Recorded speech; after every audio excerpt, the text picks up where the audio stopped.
तो आज की वीडियो में अपन कर रहे हैं क्वेश्चन नंबर थर्ड ए का। ठीक है, इसमें लिख रखा है H Limited is a leading manufacturer of railway parts for passenger coaches and freight wagons due to high wastage of material and quality issues in production the general manager of a company is considering the replacement of machine है with a new machine B.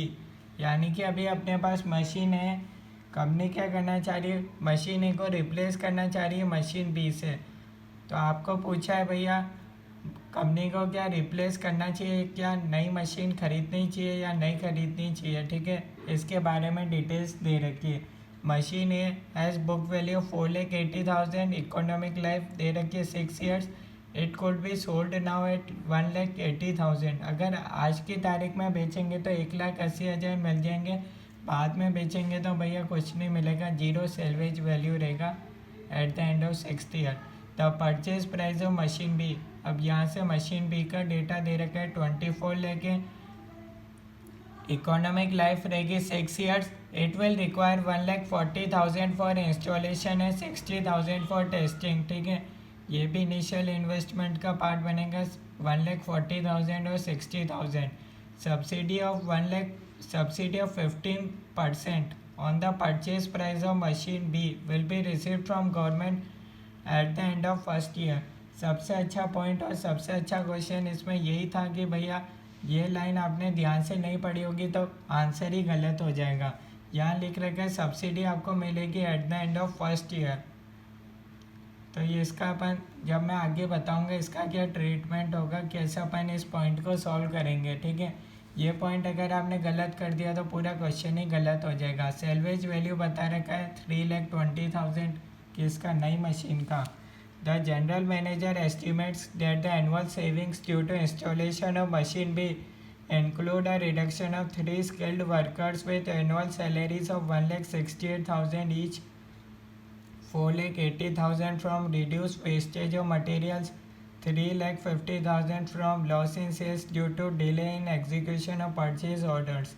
ये सारी savings बता रखी है, 3 savings बता रखी है। अगर अपन नई मशीन खरीद लेंगे तो अपने 3 चीज़ों में फ़ायदा हो जाएगा। ऑपरेशन ऑफ मशीन भी will require the services of train technician, यानी कि ऑपरेशन मशीन बी में एक्स्ट्रा खर्चा होगा। पहले तो सेविंग के बारे में बता दिया, अगर मशीन बी को लगाएंगे तो आप खर्चा बता दिए। एडिशनल एक्सपेंडिचर कौन कौन से होंगे, एक तो 3,90,000 का हो जाएगा और मेंटेनेंस कॉस्ट आ जाएगी 1,54,000 की और आएगी, एक्स्ट्रा आएगी। टैक्स बता रखा है 30% है। Require rate of return PV factor बता रखा है 14% है। The company follows straight line method of depreciation. ठीक है, SLM मेथड अपन को यूज़ करना रहेगा, ये भी बता दिया। Ignore tax savings on loss due to sale of existing machine. ठीक है,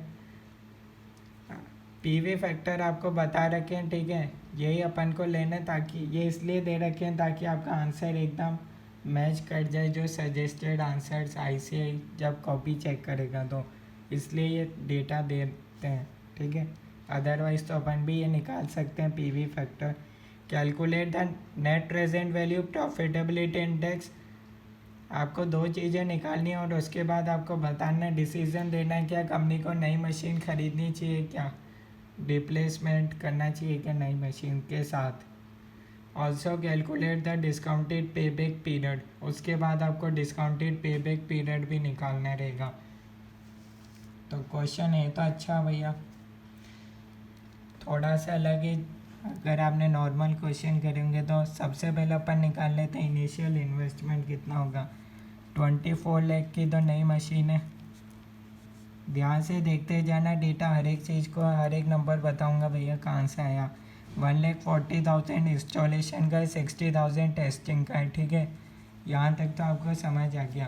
पर एक पॉइंट दे रखा है सब्सिडी मिलेगी 15%। अगर सब्सिडी मिल रही है तो माइनस ही होगा, कितना मिलेगा, ये रहा subsidy of 15% on the purchase price, 24 lakh का 15%। ठीक है, ऐसा आप आमतौर पर समझते होंगे पर ऐसा नहीं होगा, क्योंकि यहाँ लिख रखा है eight the end of first year, first year के एंड में मिलेगा। तो कैसा होगा, 24 लाख का 15%, इसको मल्टीप्लाई कर देंगे क्योंकि ये फर्स्ट ईयर के एंड में, तो पीवी फैक्टर अपन को फर्स्ट ईयर का लेना पड़ेगा 0.877। तो ये आप करोगे तो आपके पास आएगा, कैलकुलेटर पर कर लो, 3,15,720। ठीक है, ये आ रहा है आपका, ये भैया माइनस हो जाएगा, इसको सॉल्व करोगे तो आएगा ये। ठीक है, तो 24 लाख प्लस 1,40,000 प्लस 60,000 माइनस 3,15,720 करोगे तो आपके पास आएगा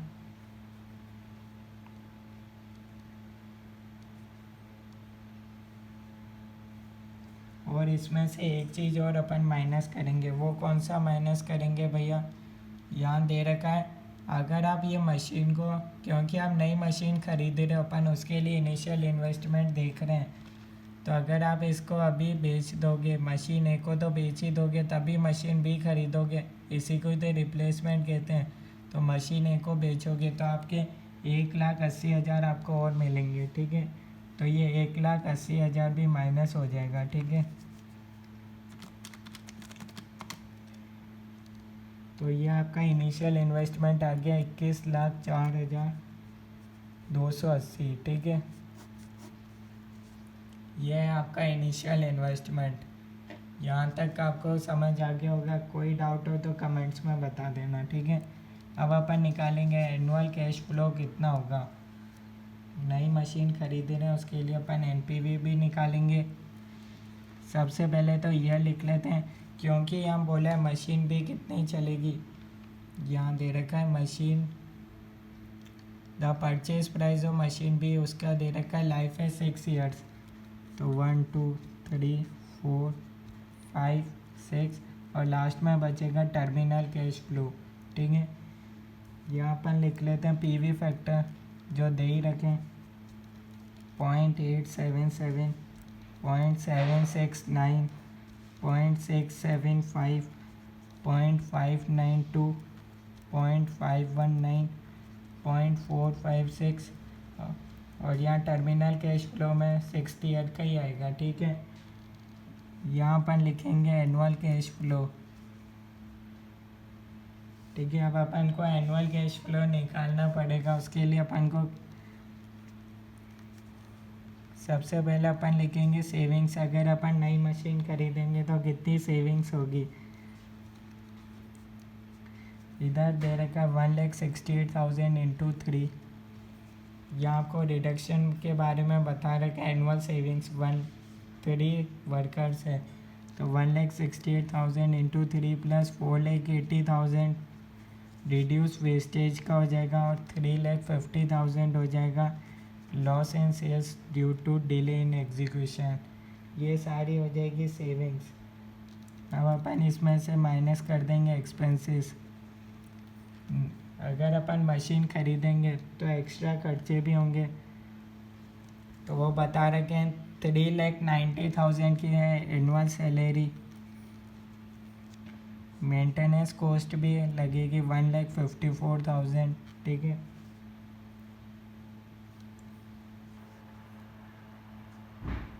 और एक हो जाएगा भैया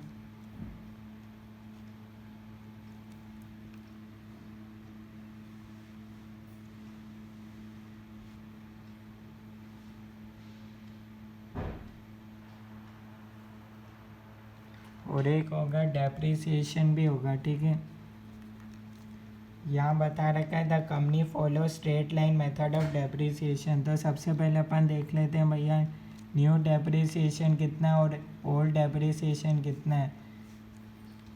तो न्यू डेप्रिसिएशन की बात करें तो भैया 24 लाख प्लस 1,40,000 और 60,000, 26 लाख की तो हो गई नई मशीन। ठीक है, इसमें से आपको मिल जाएगा 24 लाख का सब्सिडी मिलेगा 15%। ठीक है, तो सब्सिडी हो गई 3,60,000 की और लास्ट में आपको सैलवेज वैल्यू मिलेगी नई मशीन की 3,20,000 लाइफ दे रखी है 6 ईयर्स है, ठीक है। तो ये आप करोगे तो आपके पास आएगा 3,20,000 न्यू डेप्रिसिएशन का। और ओल्ड मशीन का अपन देखेंगे तो आएगा, यह मशीन है कि बुक वैल्यू दे रखी है आज की तारीख में 4,80,000 है और लाइफ है 6 ईयर्स।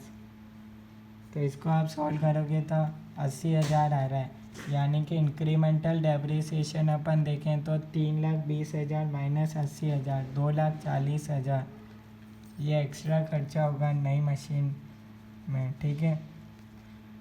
तो अब अपन कर लेंगे सेविंग्स को तो ऐड कर लेंगे, एक्सपेंसेस को इन सबको अपन माइनस कर देंगे, तीन चीज़ों को। तो ये अपना आ रहा है 5,50,000, ठीक है। इसको सॉल्व करने पर आ रहा है अपना 5,50,000। अब जो सेविंग्स होगी उसमें से अपन को टैक्स भी देना पड़ेगा। टैक्स रेट बता रखी है 30% है, तो ये हो जाएगा 1,65,000, ठीक है। ये बचा अपने पास 3,85,000, ठीक है। सेविंग्स माइनस एक्सपेंसेस करने पर आएगा 5,50,000। इतना अपना एक तरीके से इसमें से अपन को टैक्स देना पड़ेगा 30%, ठीक है।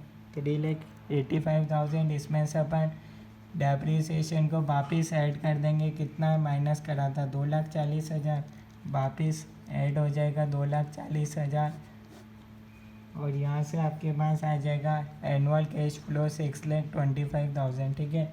ये एनुअल कैश फ्लो का फॉर्मेट होता है, ठीक है। Savings minus expenses minus depreciation, ठीक है। पहले ऐड करते हैं डेप्रिसिएशन, फिर इस तरीके से ये एनुअल कैश फ्लो का फॉर्मेट होता है। वैसे मैंने सॉल्व करा। अब अपन ने पास आ गया एनुअल कैश फ्लो 6,25,000 का हर एक साल का। तो अपन 6 साल में लिख देंगे 6,25,000।